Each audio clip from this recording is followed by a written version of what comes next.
Така да јас малце зафркнав повеќе, затоа што да имав положено патофиза 1, сега ќе полагав патофиза 2 у јануари и ако положив нели секако. И после април веќе ќе полагав интерна. Интерна носи 9 кредити. Вака беше мојата логика, дека имам повеќе шанси да положам пато 2 од патофиза 1 у септември, затоа што скоро ми беше учено пато 1 од јуни. Немате да правите таа грешка. Пато 2 никогаш нема да биде лесно да го полагате само затоа што скоро сте го учили, затоа што е 750 страни, нема како вие да имате нешто запамтено. Што би поправила сега, што би сменила, би го полагала патофиза 1 уште у септември, затоа што не знам, по некои нови правила патофиза 1 и патофиза се условни за интерна, додека патологија не е. Така да малце беше dumb move од мене, да ви кажам вие да не ја направите таа грешка, ако дојдете у некоја слична ситуација. Така да патологија 2 сега ќе правам пауза и ќе го полагам можда у април, ако не ми останат премногу предмети. Патофиза 1 мислам дека ми е полесно малце од патофиза 2, ама искрено друга голема грешка што ја направив, јас не учев многу активно патофиза 1 и 2 затоа што нели уште полагав физио. И сега можда да учев тоаш патофиза, можда ќе разберев подобро физио. Учев јас патофиза, ама колку да минам колоквиуми. Сега интерна учам баш многу, као главен фокус ми е интерна, иако јас не сум блиско до полагање интерна.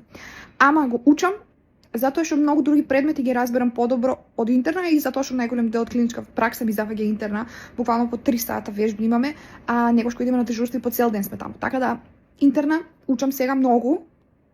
Да, така да тоа е апдейтот. Друго што ви кажам дека кожно ми е многу тешко.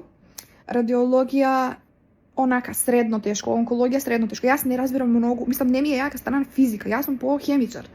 Така да клиничка биохемија пример разбирам, плюс имам работен у лабораторија. Клиничка биохемија не ми е многу тешко.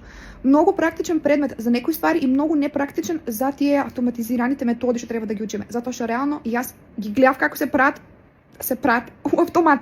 Така да јас мислам дека нема потреба да ги знам тие ствари. Ама по друга страна, голем дел пример за крвна слика, за покачени делови на крвна слика, кој што значи за референтни вредности, мислам дека доста практично. Друго што имаме, јас имам нутриција. Интересно, ако имаш слободно време покрај другите 7 предмети да слушаш нутриција. У друг случај, не. Инфективно имаме, инфективно малце сме у криза, немаме професор и имаме многу малце предавања од она професорка што веќе беше. Сега да избрам, имаме 8 предмети. Значи имаме интерна, ви кажав, добро ми оди, радио, дерма, онко, нутриција, инфективно, клиничка биохемија и еден заборавам. Ох мај год, кој предмет го заборавам? Хигиена! Хигиена, да. Нема ништо да коментирам за хигиена. Јас се надевам дека самото име на предметот ви известува нешто. Значи вака, положив нели физио 1, физио 2, тоа го знаете. Пато 2 паднав и у јуни и у септември. Јуни го минав писмениот, стигнав до усно, паднав на усно.